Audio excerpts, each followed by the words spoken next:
Hey, bakit ba sobrang init today? It's for the bikers. Bikers. Yeah. Hold on. Come here, girl. Come get up on my motorcycle. Come ride me like a motorcycle. We can do it on the highway. Pass him in the black. Let me see you ride me like a motorcycle. Fourth dance session na pala namin mga ka-heartbeat. And grabe ang init ng panahon ngayon. Ito pala pagpugi, lagi kang pawais.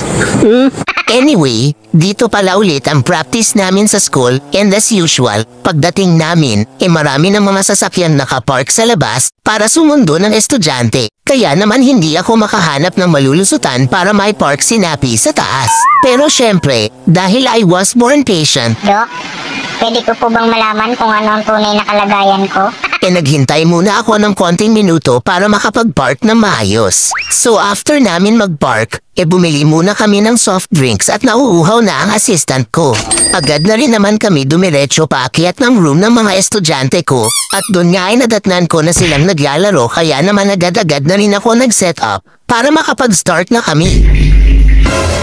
Habang nagse-set up nga pala ako, napansin ko na parang iba na ang vibes ng assistant ko. Habang yung mga estudyante ko,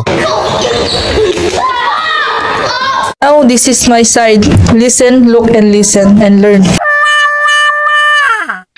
kaya naman sinimulan ko na agad mag-recap ng steps. At buti na lang talaga hindi nila nakakalimutan ang mga tinuturo ko. Pagkatapos naman ng recap namin, sinimulan ko na rin ituro ang mga bagong steps para sa mga bagong music. And syempre hindi mawawala ang break time. Kaya happy na naman si assistant. Ngani, kita ngani.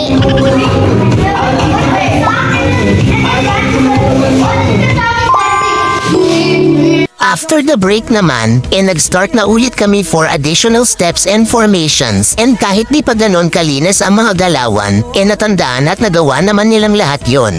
So bale 2.5 music ang nadagdag namin today, kaya naman total of 5 music na ang natatapos namin.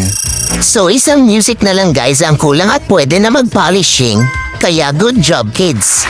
And agad din naman kami nagpaalam ng assistant ko at dadaan pa pala kami sa bahay ng kapatid ko. Sarap ulit. Aba. 2:30 po. Sige pa. Ingatin po. Tomorrow ulit. At habang ginagayakan ko nga ang assistant ko, napansin kong, Anong jacket mo?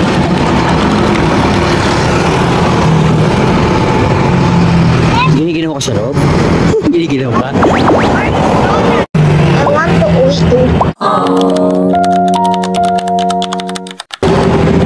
Baka po ba dahil ka makilasa din? Oo nga, bibigay ko naman. Gusto na ko eh.